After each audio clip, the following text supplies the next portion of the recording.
persepsi di masyarakat kita yang perlu saya luruskan terlebih dahulu. Tentang misalnya hadis Nabi SAW yang ditanya oleh seorang sahabat, Man ahaqqu bisuhbati, siapa orang yang paling layak aku layani, aku temani, ya. Maka Nabi SAW mengatakan ummuka, ibumu. Lalu dia tanya lagi, thumma man, lalu siapa lagi? Maka dikatakan ummuka, ibumu. Lalu yang ketiga kali orang itu tanya lagi, thumma man, siapa lagi setelah ibuku? Tetap ummuka, 3 kali. Sahabat ini nanya yang keempat kali, thumma man, barulah dikatakan abuka, ayahmu. Nah hadis ini tadi yang saya baru sebutkan, ikhwan dan akhwat sekalian, banyak orang kita salah faham. Berarti ayah harus dinomor 2-kan. Sehingga ayah itu posisinya di rumah seperti orang yang tidak punya keputusan. Pokoknya ibuku. Ini pemahaman harus diluruskan karena yang Nabi SAW sebutkan di sini yang harus didahulukan pelayanan. Perhatikan kalimat ini ya. Pelayanan, misal ibu kita mengatakan, nak ambilin saya minum. Ayah kita juga mengatakan, nak ambilin saya minum. Siapa yang didahulukan? Ibu. Karena pelayanan. Nak temanin ibu ke pasar. Ayahnya bilang, nak temanin ayah ke tetangga. Dahulukan ibu karena pelayanan. Tetapi ini hanya sebatas pelayanan. Jangan ditarik dalam semua lini kehidupan. Penisbatan nama kepada siapa? Ayah. Mustahil diganti nama kita ke nama ibu kita, nggak boleh. Itu hukum syar'i.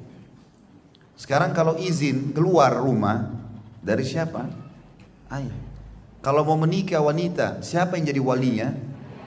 Sekarang saya tanya, kalau seandainya ibu kita setuju kita menikah dengan seorang laki-laki, misalnya ibu-ibu akhwat sini, ibu kita mengatakan tidak apa-apa, ibu setuju, tapi ayahnya nggak setuju, lalu nikah, sahkah nikahnya? Batal, zina itu, nggak boleh.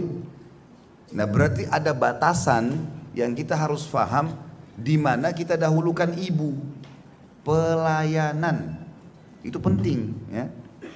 Karena banyak orang ayahnya nggak setuju nikah.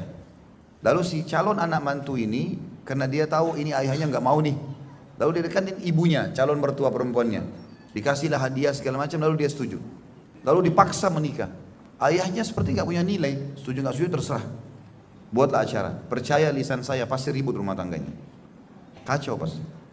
Nabi SAW sudah bilang, ayyam mamra'atin angkahat nafsa bighairi idni waliyuha fanikahuha batil. Perempuan manapun berani menikah tanpa izin walinya, persetujuannya, nikahnya batal. Artinya zina. Enggak boleh. Jadi tahu batasannya ya. Karena banyak anak-anak durhaka sama ayah gara-gara ini nih. Enggak paham. Kan Rasulullah bilang ibumu. Ditarik dalam semua lini kehidupan. Padahal enggak ada penisbatan nama pada ibu. Enggak ada izin pernikahan pada ibu. Ibu-ibu di sini tolong, poin penting. Jangan campurin pernikahan anak dalam izin pernikahan. Enggak boleh. Ibu harus tahu batasan syar'i. Ibu boleh kasih saran. Tapi kalau ayahnya nggak setuju, suruh cari ridho ayahnya. Kejar ayahmu. Kalau ayahmu setuju baru. Nggak boleh ibu nggak maksa. Akan ngacoin rumah tangga anaknya. Ini banyak terjadi yang orang tidak paham. Ada hukum lain. Kalau ibu-ibu melahirkan, punya ASI. Lalu ibu merasa ASInya banyak. Ada anak tetangga mau disusuin. Sekarang saya tanya hukumnya. Apakah harus izin suami untuk memberikan ASI kepada anak tetangga atau langsung aja susuin? Wajib izin. Kenapa? Jumhur ulama sepakat ASI yang ada di payudara setiap istri itu milik suami. ASI-nya milik dia. Karena dia punya kewajiban membiayai itu. Dia yang kasih makan, dia yang kasih rumah. Dan sebab munculnya ASI karena ada sperma dia.